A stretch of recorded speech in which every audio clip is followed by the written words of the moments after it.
Good evening friends. आज के इस लेक्चर में हम डिस्कस करेंगे स्केलर मैट्रिक्स के बारे में। तो सबसे पहले देखेंगे स्केलर मैट्रिक्स क्या होती है। तो सबसे पहले हम एग्जाम्पल डायरेक्ट लिख लेंगे, उसके बाद हम थियरी लिखेंगे। पहले एग्जाम्पल समझेंगे, उसके बाद हम थियरी लिखेंगे। स्केलर मैट्रिक्स बेसिकली क्या होती है, एक डायगोनल मैट्रिक्स ही होती है स्केलर मैट्रिक्स। जैसे हमने पिछले लेक्चर में डायगोनल मैट्रिक्स देखा था, तो उसी टाइप से स्केलर मैट्रिक्स भी होती है। सिर्फ डिफरेंस क्या होता है कि उसके जो मेन डायगोनल एलिमेंट्स होते हैं वो सेम होते हैं। डायगोनल मैट्रिक्स में क्या था कि उसमें जो मेन डायगोनल एलिमेंट्स हैं वो सेम हो भी सकते हैं, नहीं भी हो सकते हैं। बट स्केलर मैट्रिक्स के लिए क्या है कि जो भी मेन डायगोनल एलिमेंट्स हैं वो ज़ीरो होने चाहिए।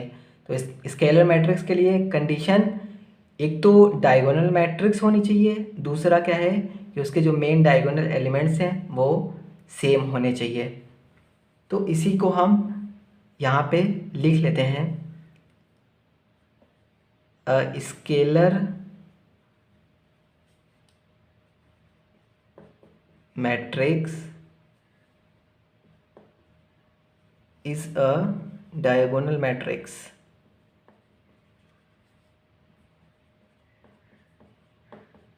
Diagonal matrix with all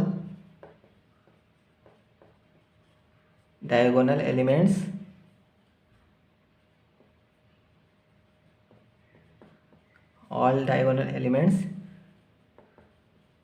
being equal. Okay, मतलब इसका क्या है, A I J equal to zero if I not equal to J. ये हमारी डायगोनल मैट्रिक्स की कंडीशन है। हमने पहले भी डायगोनल मैट्रिक्स में देखा था। उसके बाद A I J equal to constant if I equal to J. Okay, कोई के वैल्यू यहाँ पे होगी। मतलब क्या है, इसका क्या मतलब है कि ये जो भी वैल्यू होगी सेम होगी। क्लियर है। इस if A I J equal to K, condition क्या है, I equal to J. I equal to J, इन तीनों में आई इक्वल टू जे है। और ये जो ऑफ डायगोनल है इसमें आई और जे इक्वल नहीं है, इसलिए हमारी यहाँ पे ज़ीरो है। ये डायगोनल एलिमेंट्स की कंडीशन है। क्लियर है। ये हो गया हमारा स्केलर मैट्रिक्स, थर्ड नंबर। अब इसी में हम देख लेते हैं यूनिट मैट्रिक्स। यूनिट मैट्रिक्स और इसी को कहते हैं आइडेंटिटी मैट्रिक्स। Identity matrix.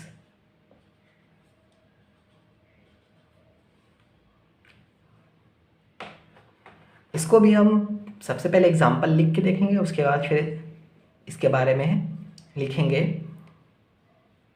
अगर कोई मैट्रिक्स है डायगोनल, इसमें भी यूनिट मैट्रिक्स की भी कंडीशन डायगोनल ही होनी चाहिए। डायगोनल मैट्रिक्स सबसे पहली कंडीशन। दूसरी इसकी कंडीशन क्या होगी, इसके जो मेन डायगोनल एलिमेंट्स हैं वो वन होनी चाहिए। यूनिट का मतलब ही हुआ वन। तो इसके जो मेन डायगोनल एलिमेंट्स हैं वो अगर वन है और ये डायगोनल एलिमेंट्स है, डायगोनल मैट्रिक्स है, तो ये मैट्रिक्स होगी वो क्या कहलाएगी, यूनिट मैट्रिक्स या आइडेंटिटी मैट्रिक्स। क्लियर है। तो इसको हम लिख लेते हैं। स्क्वायर मैट्रिक्स, ये हमारी क्या है, 3x3 की है। ये स्क्वायर मैट्रिक्स है। Square matrix each of those diagonal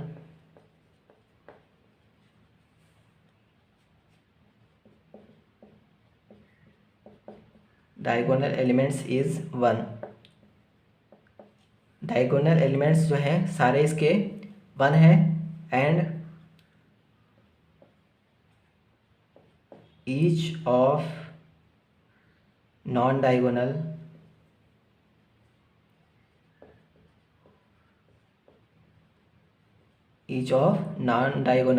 elements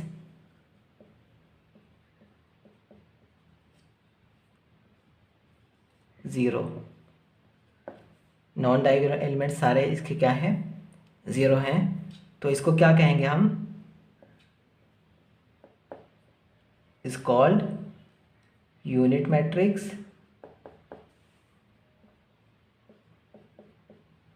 unit matrix और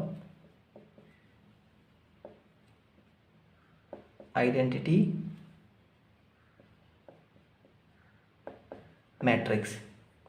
ओके, इसमें आइडेंटिटी मैट्रिक्स जैसे इसकी कंडीशन है उसी तरीके से हम इसकी भी कंडीशन लिख लेते हैं। A I J equal to zero if I not equal to J. ये हमारी किसके लिए है, डायगोनल मैट्रिक्स की कंडीशन है ये हमारी। A I J equal to 1 if I equal to J. अगर आई इक्वल टू जहाँ पे जे होगा वहाँ पे ए आई जे की वैल्यू 1, आई इक्वल टू जे यहाँ पे भी होता है, यहाँ पे भी और यहाँ पे भी होता है, तो वहाँ पे ए आई जे की वैल्यू कितनी होगी, 1 हो जाएगी। क्लियर है। तो ये हमने अभी डिस्कस किया है स्केलर मैट्रिक्स के बारे में और यूनिट मैट्रिक्स या इसी को हम आइडेंटिटी मैट्रिक्स कहते हैं। इसके बाद फिर हम डिस्कस करेंगे नल मैट्रिक्स के बारे में, फिर उसकी प्रॉपर्टीज़ है, अपर ट्रायंगुलर मैट्रिक्स है, लोअर ट्रायंगुलर मैट्रिक्स है, आइडेम्पोटेंट मैट्रिक्स है।